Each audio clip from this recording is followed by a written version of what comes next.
One thing I think people don't really understand, or, because they haven't had the experience, is that alcohol use disorder is an absolute journey into madness. And if you follow me at all and you listen to the stories I tell about my spouse, who unfortunately passed away from alcohol use disorder about 5 years ago, and we were married for 25 years. And the thing is, my wife, Amanda, she was a very kind, loving, empathetic, intelligent, professional person when I first met her. And she was for most of her life, except for the last few years when the disease ended up permeating into the later stages, until late stage 3, stage 4, when you become consumed in both addiction, the physicality of it.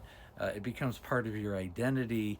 It gets to you physically, emotionally, psychologically, and eventually it consumes your life. Understanding that is so important, because people don't realize there's a delineation between the person and the alcoholic. The person is still in there, but sometimes it's so long through periods of not even seeing them because the alcohol has consumed them. And people get confused that, I'm disparaging, or anybody talking about an alcoholic like it's disparaging, or the subject is disparaging. And the truth is, nothing could be further from the truth. And the thing is, I talk about the different stages of alcohol use disorder because in my wife, they were so prevalent. When I first met her, she was probably a stage 2 alcoholic, which I really had no understanding of it. I was really ignorant because I'd never been around alcoholism before. Stage 2 was, she had created a habit. She drank wine, a couple glasses of wine at night. We were insurance brokers. She came home and had a couple glasses. It just became part of her routine, and those couple glasses became a bottle, like 0.75 liter bottle, and then later she was drinking 1.75 liters of wine a night, 10 years down the road, and it began to wear her down physically, emotionally, and her productivity went down. She went from being one of the top salesperson in our office when I first met her, to barely being able to put water in a water bowl to feed her dog, or to put food in the bowl. She was completely non-functioning by the time she was in the later stages. Stage 3 is when it becomes a big part of your life. Your whole life kind of starts centering around alcohol. It's affected you. She had liver issues, she had pancreatic issues, kidney problems, intestinal problems. She had ascites, I guess that's how you pronounce it, when her liver was failing 11 years before she passed away, and they pumped 50 pounds of fluid out of her body because her body was collecting fluid because her organs were breaking down.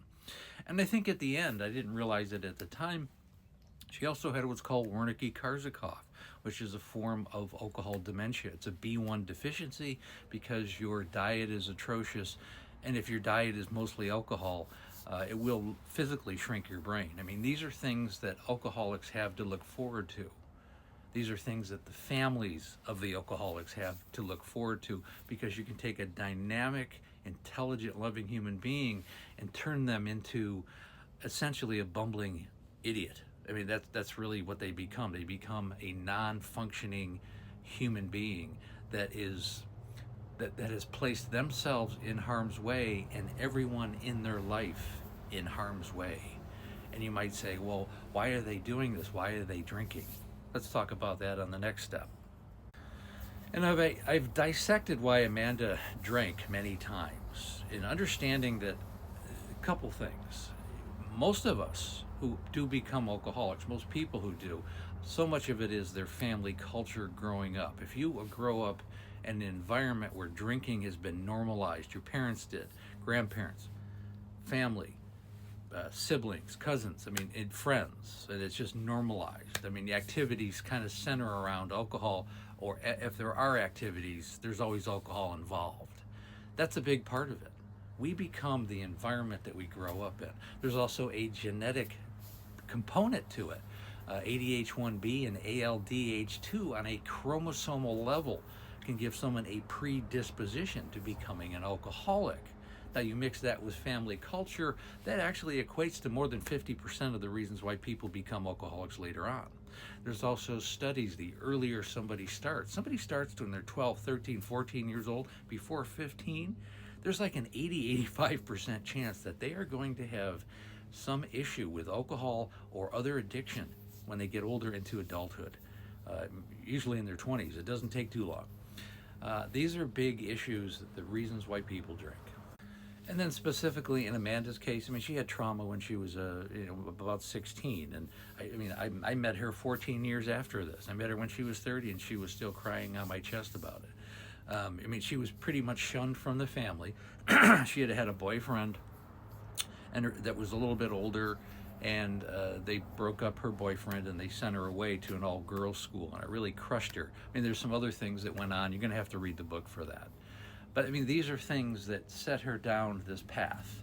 Normalcy of drinking, trauma, and she definitely had a hereditary issue because there was other family members, and her grandmother passed away from the disease. But there could be 100 different reasons. These were Amanda's. And really the last thing I want to say is that alcohol use disorder can happen to anyone. It doesn't matter what race, religion,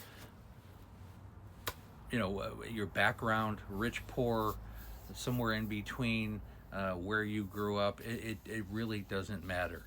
Okay, the alcoholic could be the neighbor, your next door neighbor, could be the guy that drives your garbage truck. Okay, could be your state senator, your governor. It could be the next door neighbor is what I'm getting at. It's not necessarily the disheveled guy in the corner. So be aware of that and have empathy for those people who are suffering from it, because it is ultimately a mental health disease. And again, these stories and many other are in her memoir. It's called Amanda, A Cautionary Tale of Alcoholism. You can find it on Amazon. You can also find it on my Linktree in my bio. Again, I go live Monday through Friday right around 6 o'clock Pacific Standard Time. We also have the Facebook group. It's called There's an Alcoholic in the Family. All of these can be found in my Linktree. And when you're ready to work with me one-on-one, set up a breakthrough call. It takes about 45 minutes. We're going to do a deep dive into what's going on with you and your family, and then we go over the coaching program. The call is free. The program is not. But if you do set up a call, make sure the person who needs the help is on the call. Very, very important. And get ready to get to work. And again, thanks so much for listening.